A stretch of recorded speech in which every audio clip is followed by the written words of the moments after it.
ISF Analytics here once again to talk to you about some football. My name is Andrew Johnston. This is Danny Spiro, one of our fantasy experts. We're just going to have a quick chat today about the rankings recently released by ESPN and how ISF is going to approach making their own rankings. Danny, one of the things that popped out to me was Adrian Peterson at number 3. What are your thoughts on that? Yeah, that's a little high for my taking. I'm not trying to roll the dice with a 31-year-old running back at the 3rd overall pick. One thing about Peterson, he did take a year off before last year, had a very good season last year with 1,400 yards, but he's 31 years old, and that's old for a running back. You see the peak for running backs at around 27. I'm staying away from him early. I'm looking at a guy like Todd Gurley instead at that 3rd overall selection ahead of Peterson. I mean, Peterson did come back really well off the ACL tear, so he does show a lot of resilience. So maybe 3 isn't too bad. Yeah, I mean, Adrian Peterson's not really human, Andrew. That's the best way I can explain it to you. He's not a human being. This guy's jacked. He's workout warrior. He just puts everybody else to shame in terms of athleticism.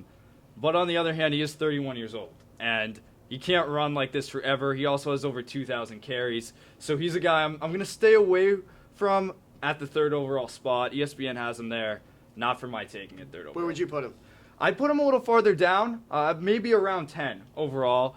I'm not going to look at him ahead of Antonio Brown, DeAndre Hopkins, Julio Jones, Odell Beckham, Todd Gurley, David Johnson, even Gronkowski I'd consider ahead of him.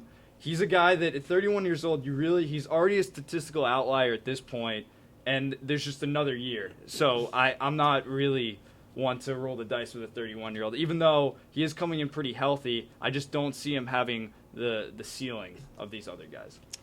That's interesting. Specifically, you talk about statistics. How does ISF Analytics approach your own rankings? Well, we use a lot of statistical analysis. Mm-hmm. We also look at websites like Pro Football Focus.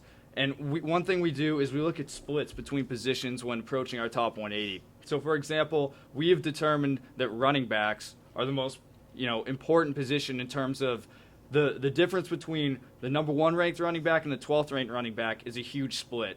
That was last year.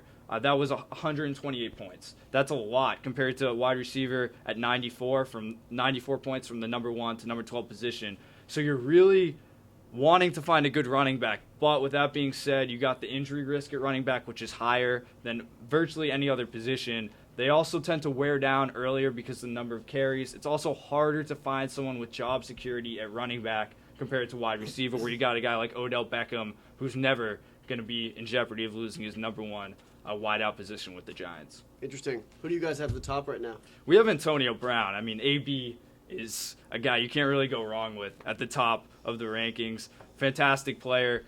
Really durable in his career. That's something that stands out. Hopefully Roethlisberger's healthy all year. He had 1,800 yards without Roethlisberger being healthy. Can't imagine what he's going to do in a full season. You could see potentially records go down, but with that being said, he's got to be healthy. Roethlisberger has to be healthy. The offense has to be flowing. I expect it to be working well when they're out there. Makes sense. Do you have any sleepers in the top 10 or top 20? In the top 10, top 20, we like Lamar Miller a lot. He's a running back from Houston, moved from Miami. Now, if there's one person that's going to cause you headaches last year, it was Lamar Miller. He was just absolutely a nightmare to own in terms of, for game to game, he really didn't know how many carries he was going to get. The Joe Philbin is not the guy you want, running your fantasy player. He's the coach of the Dolphins last year. He got, the boot early in the season. They brought in another guy. He didn't know what he was doing. And so you'd see Lamar Miller's carries fluctuate depending on who is the head coach. So when they changed head coaches or offensive coordinators, he'd get more carries, more fantasy points, and then he'd go down again, and then when they changed again. And so he was very inconsistent. But this year he's on Houston. They invested in him with a big contract. He's a guy I really like this year. We have him in the top 10, and I think you'll be able to get him towards the end of the first round. So he's someone to really look at, a pretty talented guy who came in number 6 for running backs last year despite that terrible situation in Miami.